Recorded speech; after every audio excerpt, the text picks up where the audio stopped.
Hello and welcome back to Frühling, our Let's Play series on FS22. Right, well, as you can see, we are right in the business. We are getting the tedding done now.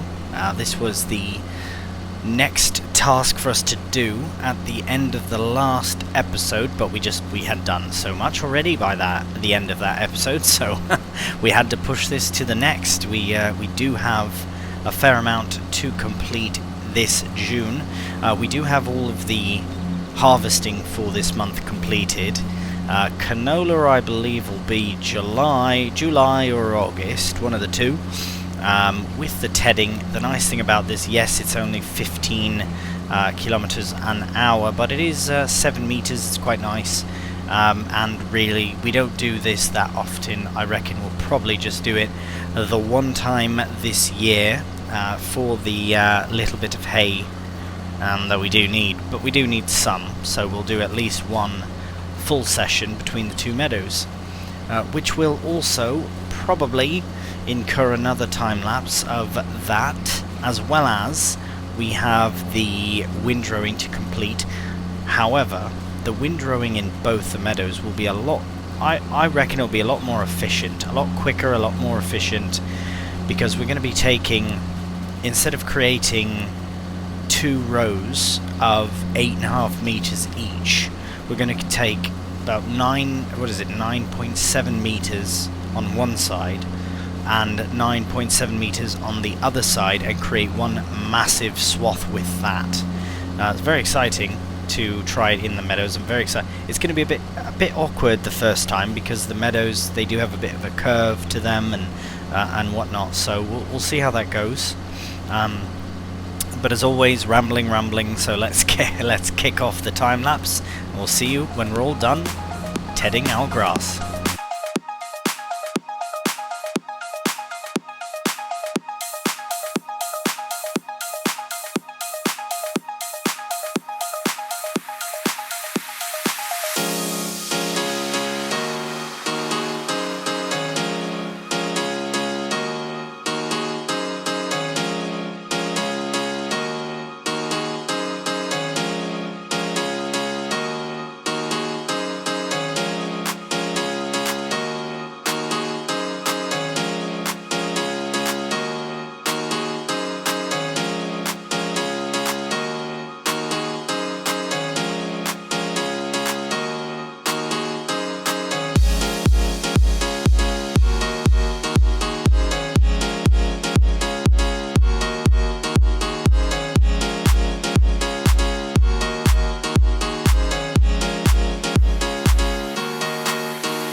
And with one final pass, we have the grass turned over and turned to hay.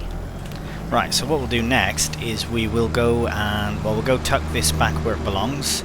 We'll connect to our brand new windrower, we'll bring it into the meadows, and we'll get rowing. Alright, well, here we are in the first meadow. I reckon we do the small one first just to see kind of how it gets on. So what I'm going to do is I'm going to line up as nicely as I can do along the edge here, and then we'll put the row obviously where the corona flap thing is. That will put a massive row along that edge, and then we'll go along the opposite direction and collect, well, row up rather, the remainder of the row into that same windrow, into the same swath. Not entirely certain how it's all going to play out. As I've said in the last episode, this was the first time I have used this particular windrower. The nice thing is, though, that we are we are collecting much hay into one row. It's a bit mental actually how much we're actually going to have in one row, much like we did with the straw in field 13. It seems to be fairly effective so far. It's a very wide... Oh, I keep clipping the fence. It's like I've never been in this meadow before. Right, I reckon by the time we get to the far side, we won't... Yes, I will probably clip the fence all the way around the very first time, right? You've got to test out your boundaries.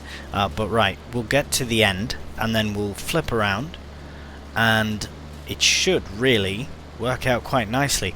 It's going to be a bit... I reckon it'll be a better setup for the bigger meadow, because there's a bit... Well, there's less fence, at least on the outside. And there's also... well, there's more room, I suppose, to kind of take advantage of a 10 meter plus, you know, 10 on each side meter a windrower. So it'll be quite interesting once we get into the other meadow. But we're just about at the end of this row, and then what we'll do, so we'll complete it, and we'll spin round and go the opposite direction and just see how it feels, I guess. Here we are. And right, okay. Now we'll lift it up. Right, now it's lifted. We'll go this direction, so we'll probably start... Actually, we'll back it up. Start right where this... Oh wow, I forgot how these turn when you have the wheels that turn on the back. Right, so we'll drop it down thereabouts. That should be fine. Right, so we'll start, and then it should put it into a nice row. Ah, look at that. That's gonna be... I wonder if our if our loading wagon's gonna struggle to pick that up, because it's a very, very, very thick swath. I suppose we'll see. Right, we'll throw this into a lovely wind-rowing time-lapse, as you do. And then once we've completed this, then we can have a look at the other meadow, get it done as well, and then we'll get it all collected with the loading wagon.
And the last little bit of the hay has been rowed up. Well, pretty close at least. Here, we'll get one more nice fell swoop over it. Just put it in a nice row. There we are. Well, that is a far cry different to the last tedder. Sorry, windrower. Getting all confused now. We've made essentially two massive swaths and then a couple of little funny ones as well.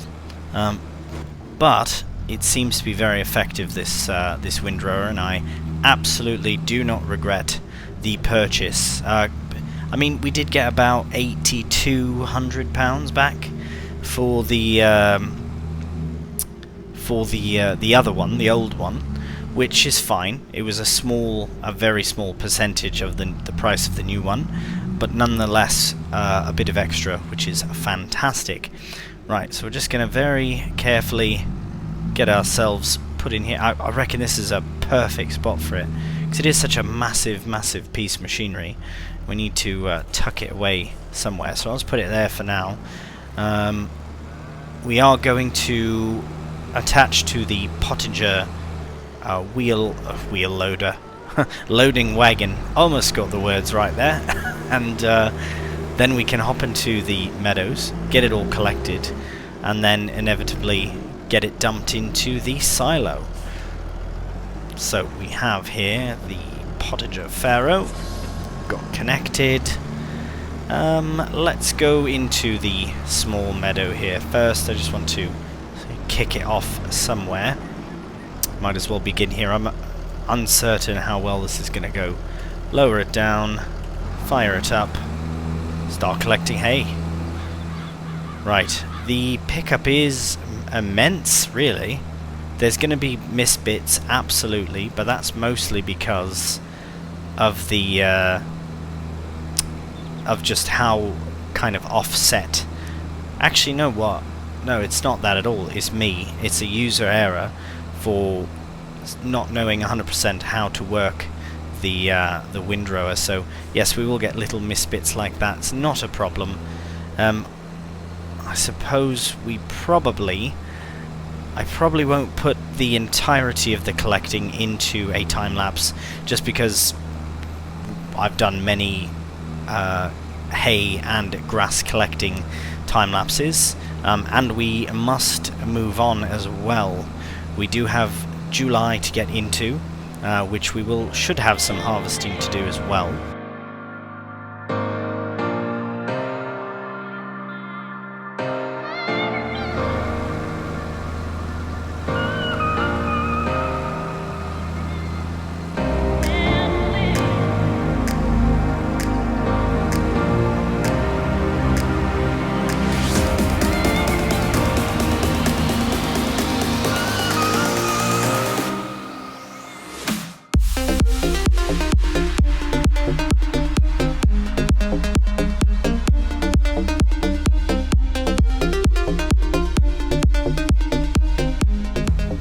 Right, well, we are just about done collecting all of our hay.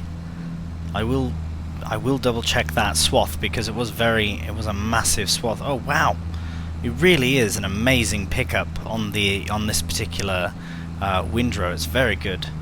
I keep calling it windrow. It's definitely not a windrow, rather the loading wagon. Don't know why I think it's because we just bought a new windrower and I'm all excited about it still. So right, I've just seen down here a bit of extra hay, which really doesn't account for much, does it? No. Right, okay, what we'll do next here is take the loading wagon down to field 13 and collect all the straw. Obviously we'll get rid of the hay on the way, but we will get the straw collected rather quickly.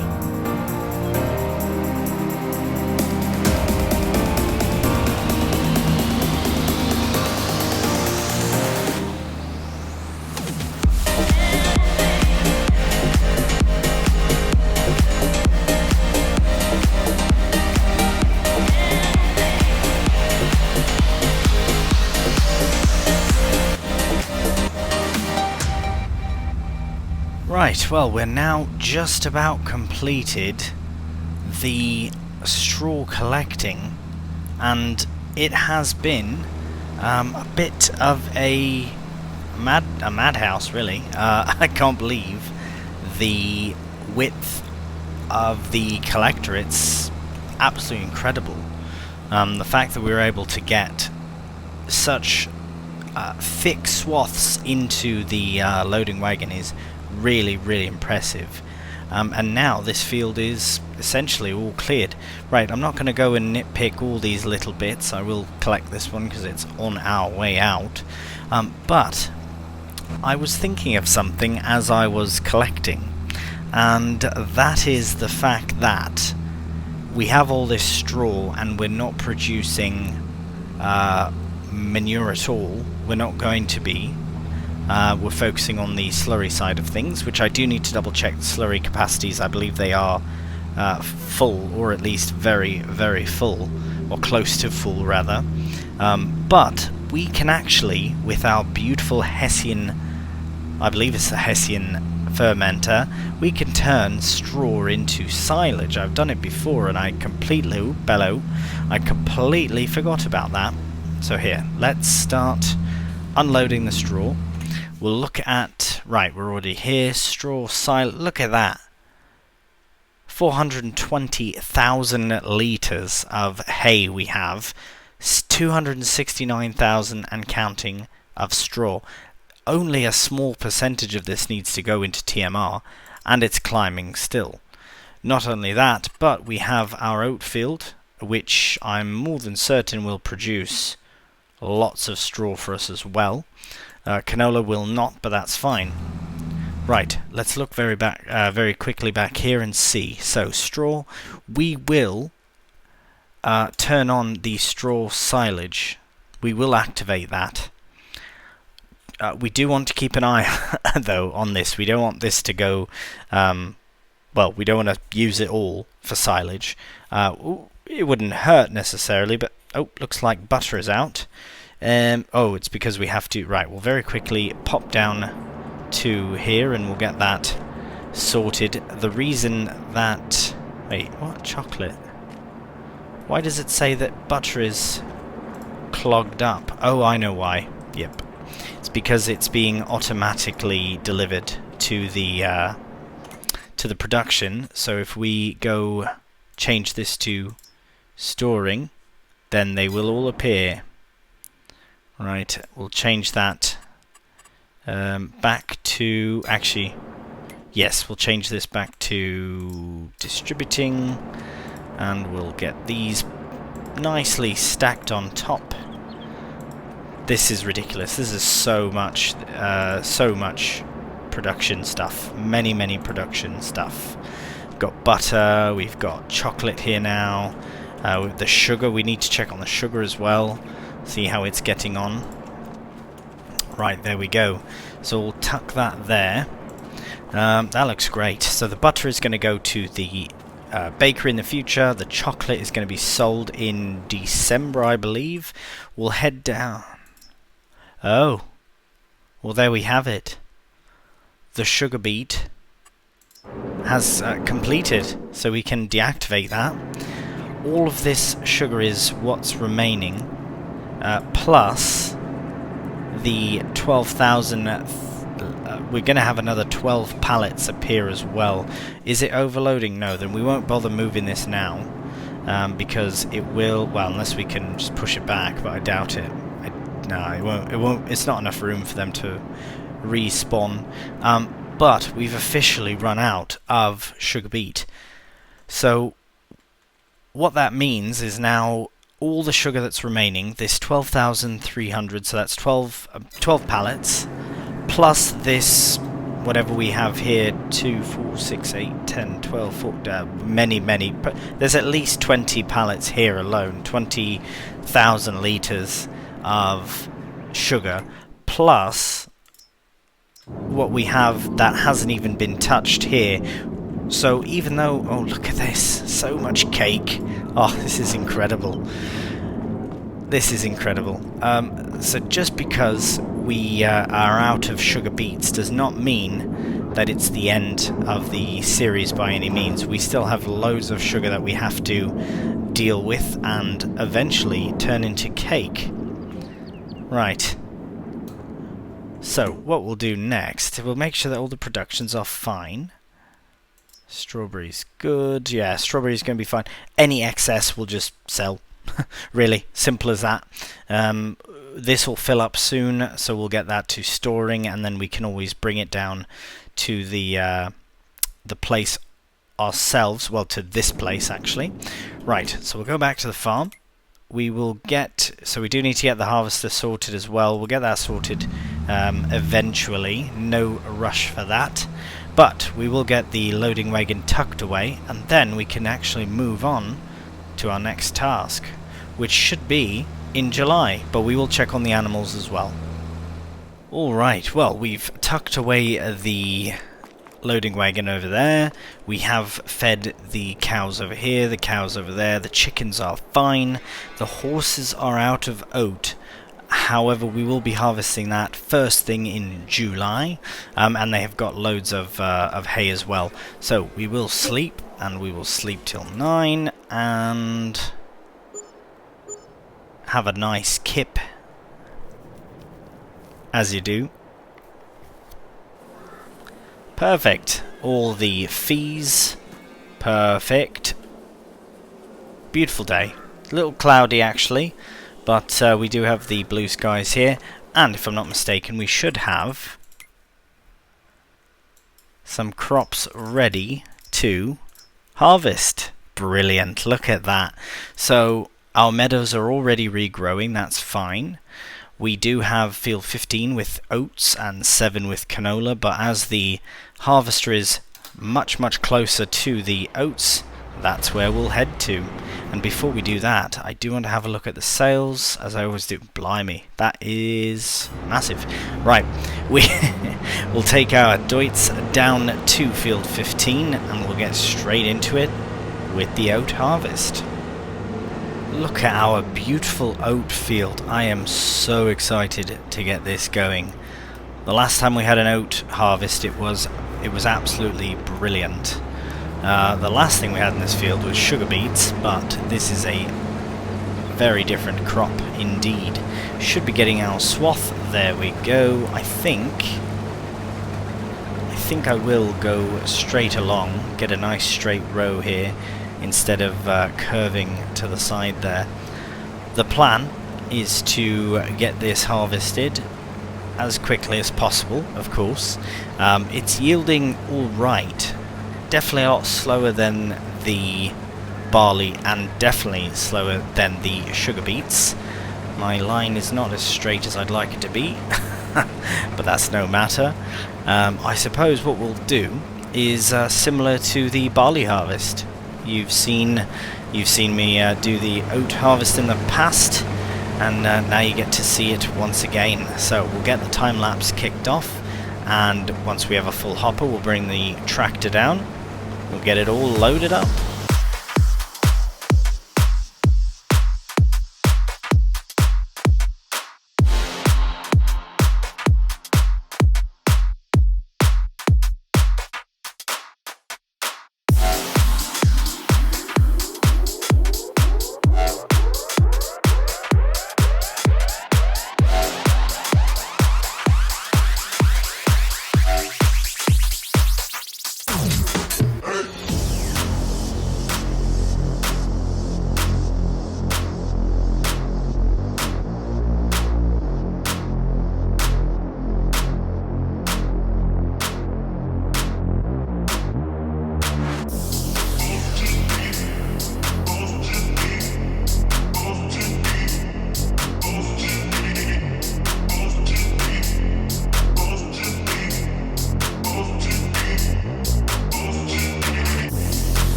Alright, well here we are getting our very first oat hopper in the combine emptied into the trailer. This will be going eventually to the mill, the windmill, to have it milled into oat flour, which we will then use to make cake.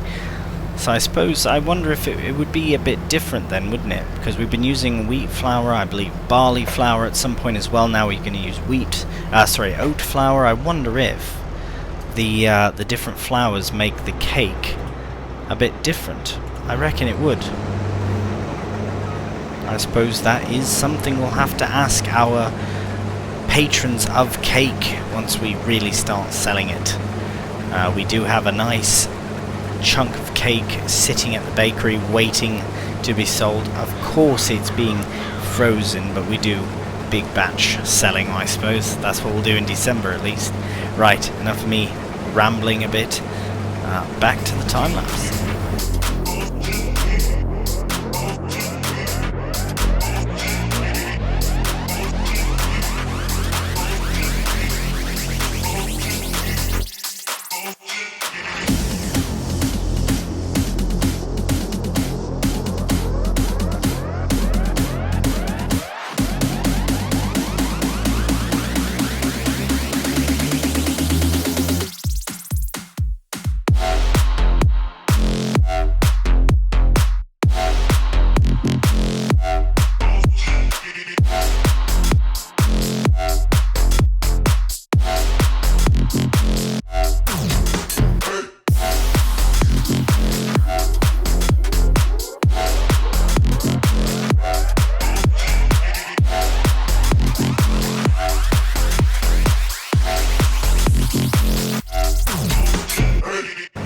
Right, we are finally approaching the end of the oat harvest and done.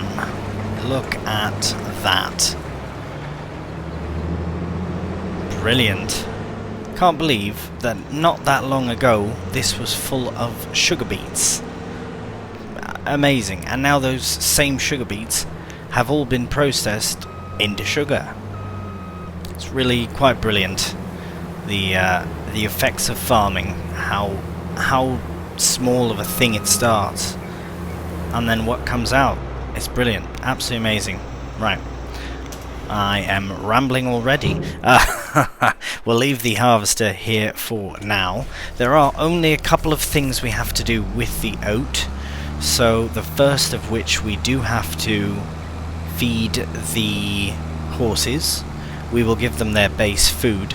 Now, the problem, I almost don't mind buying horse food for them, whereas the oats, I would like to use all I can for the production, but at the same time, if I really need, I could just purchase oats for the production. So either way, I'd rather not spend money on that, and I will deliver to them what they need.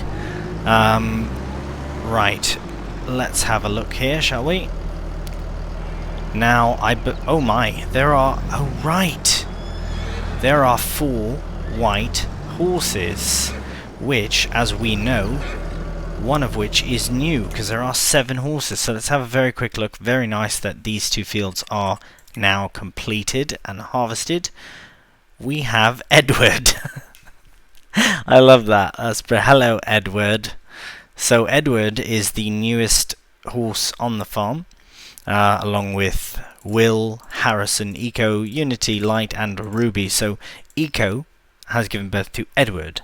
Now, Harrison and Unity are the next 2 horses that will eventually reproduce. Not for some time, but that's fine. What I will do is, Eco has been a brilliant horse on the farm. Same with Hope, who we sold last episode. Eco will now be sold to the same farm, the old farmer that took in Hope, is what we're going to say. Either way, they will come collect and take £300 off the price.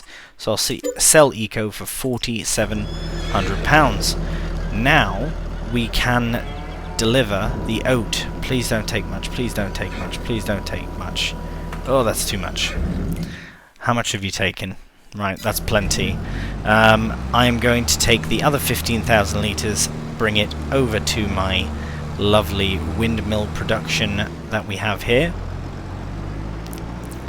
Just bring it around.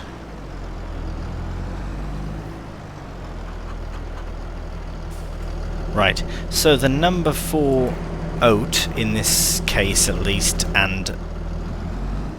oh, well, I'm not far enough, too far away. Right, there we are. As far as oat goes, it takes a very similar amount of oat to make. Oh, it's 15 to 9. Which one is almost? It's sorghum. That's 15 to 16. So we will immediately activate the oat flour, so we can get that underway.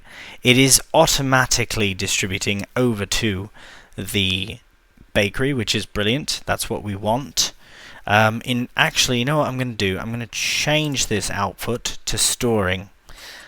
Let me tell you why. From my understanding, it does charge you a percentage. I can't remember exactly what it is, but anyways. Go on then. Forget about it. We're making cake and it's all good. We're going to make loads of money anyways. I'm not worried about a small percentage of money not coming to us, because we are making cake, and that's all that matters. So as you can see here, the flour was in great demand as far as our cake production goes, because that is the next thing that would go out. So hopefully with this 15,000 litres we can produce, it looks like we're going to get more. So for 15,000 litres it looks like we should get 19,000 litres of flour, which is brilliant. because that should put us up to about 25,000, and, well, maybe a bit less, 23 obviously, and then, yeah, we'll go from there. Worst case, we have loads of sugar, we're fine there. Milk, eggs, butter, we can all produce easily. Strawberries, literally producing them for free. So, no complaints about that. Right, well that will do this very, very busy episode. We have gotten lots done. We've got our production underway again. We've got 2 fields harvested. We've had a windrower, brand new windrower, loads of tedding. We've got loads of straw that's been converted into such, just so much happening. And to think that we are on the finale towards the end of this. We are in the final season. Not season as in it's summertime now, but, you know, the season. The finale's coming. Right, it's been a very busy episode. Time for a rest.